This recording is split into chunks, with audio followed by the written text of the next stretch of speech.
think Ina is recovering very well, so I'll be sure to send your regards to her. So again, I'm Dana Aduna from Duna's Collective, and thank you again for the introduction. I'd like to continue our discussion of our current context, which is a quarantine in the middle of COVID-19. Government data shows that the number of cases of gender-based violence and abuse reported to authorities declined during the first month and a half of COVID-19 lockdown measures. The data from the PCW shows that 804 incidents of gender-based violence and violence against women and children, or VAUC, were reported from March 15 to April 30, the period when Luzon and other parts of the country were on strict lockdown. The number was taken by the PCW from PNP's Women and Children Protection Center. While these figures could mean a reduced prevalence of violence and abuse, it more likely points to something even more worrisome, that victims are simply unable to report abuse, partly due to the quarantine measures themselves, but also possibly because of their household setup. What it means is that it's highly likely that the quarantine breeds situations that make it more difficult, if not impossible, for a victim survivor to report crimes done against them. So, what is gender based violence? It is violence directed against a person because of their gender and how it is perceived in a patriarchal or a male dominated society. It is thus deeply rooted in gender inequality and continues to be one of the most notable human rights violations across societies. And while both women and men experience gender-based violence, majority of its victim survivors are women and girls.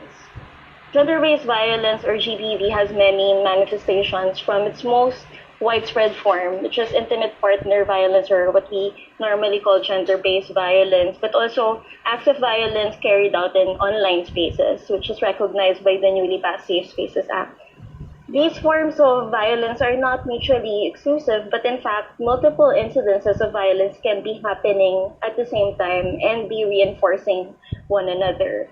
And the inequalities and violence experienced by a person can be related also to their race, their disability, their age, their social class, religion, and therefore, gender is just one of the many forms that people, and specifically women, can be oppressed. So while women face violence and discrimination based on their gender, they might also be experiencing multiple and interlocking forms of violence.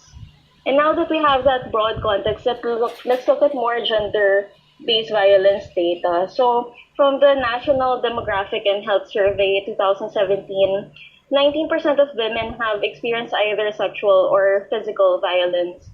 Specific to women who were ever married, 24% experienced violence from their husbands or partners, and 40% of those women sustained physical or sexual injuries.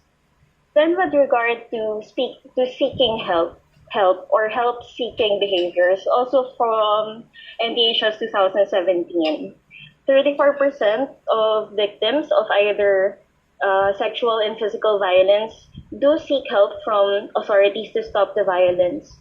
25% may talk about their experiences with other people, but there's still that remaining 41% who do not seek help nor talk to others.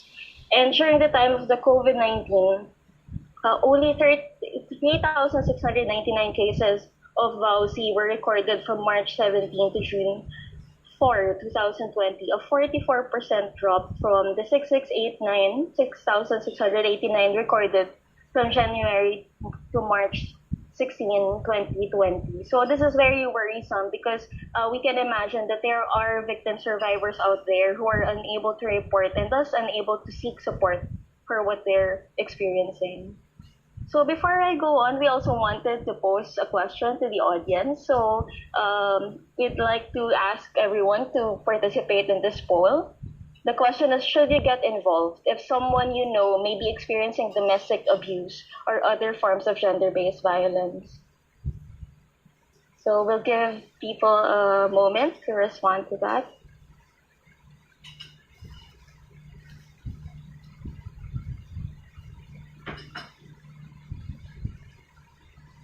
Okay, I think we can wait for more people to answer and we can discuss the results maybe with a panel later. But connected to this question of should I get involved, I wanted to also talk about that question. Where do we come in?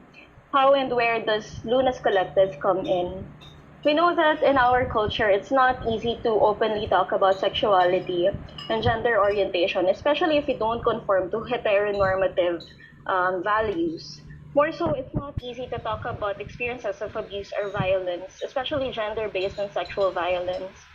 And we know that young people may have even more limited options to talk about and learn about their bodies and sex, and again, more so about instances of abuse. And Luna's Collective wants to be part of the efforts to help people become more comfortable talking about what is usually seen as private concerns and issues, something that's normally taboo to talk about. But you want people to begin talking about these things so that we can be empowered as a community and we can learn how to seek help, but also we can learn how to help others. So our services at Luna's Collective include psychosocial support, feminist counseling, providing information about contraceptives, legal information about reporting cases of violence, and referrals to authorities that can act in order to protect our clients and maybe the people they know. We are also partnering with other organizations that provide psychosocial, legal, and reproductive health services. Now about Luna's Collective setup. Luna's Collective is volunteer powered. The only requirements to be a Luna's volunteer, or what we call fondly as vollies, are time, internet access, specifically access to Facebook, which is our current platform, and the willingness to learn, active listening, and feminist care. And a core belief that women, people of diverse SOGI, and everyone should be able to live fully in their own bodies without fear or threat of violence. Our Lunas Volleys get orientation and training from the get-go to do the work to be able to talk to people about their experiences of gender-based violence and their reproductive health concerns. And we do expect and are structured so that these volleys can leave at some point. And for us, it's actually a good thing if they leave because that means that they take with them the compassionate and caring feminist perspective that they can share with their communities, organizations, and families. So the challenge to respond to reproductive health concerns and gender-based violence is huge. And Lunas, of course, cannot do it alone, nor do we try to do so. So we are grateful to have a continuous stream of volleys and partnerships, including this new partnership with Family Ligtas. In terms of our guiding principles, Lunas Collective is feminist. And an important part of that is that we want people to be able to live fully in their bodies. And we recognize that this is not always possible due to uneven power relations. Often, if you are not born male or assigned male at birth, or if you're not presenting as masculine, you're seen as secondary to those who are. That treatment at best inhibits us from being true to our hearts and desires, but at worst that makes us vulnerable to violence. Another effect of these uneven relations is that people have a hard time seeking help. And sometimes when they do seek help, they get ignored or blamed for the violence that was done to them. So yes, the source of gender-based violence is the belief that men should dominate over women and those who do not conform to gender norms. Yes, the source is patriarchy and misogyny. It is this that operates the victim-blaming culture that we observe in our society. The belief that victim survivors of any form of violence did something to cause what happened. They dress a certain way, they talk back, they didn't agree with their partners or their parents, or they failed to fulfill their expected duties in some way, and so on. So the experience of violence can be worsened by your situation in life.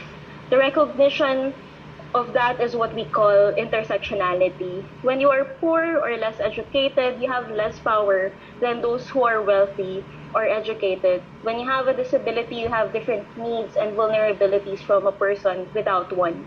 So at Luna's Collective, we understand that gender power relations overlaps with other aspects of our lives, and this informs the support that we offer people who come to us.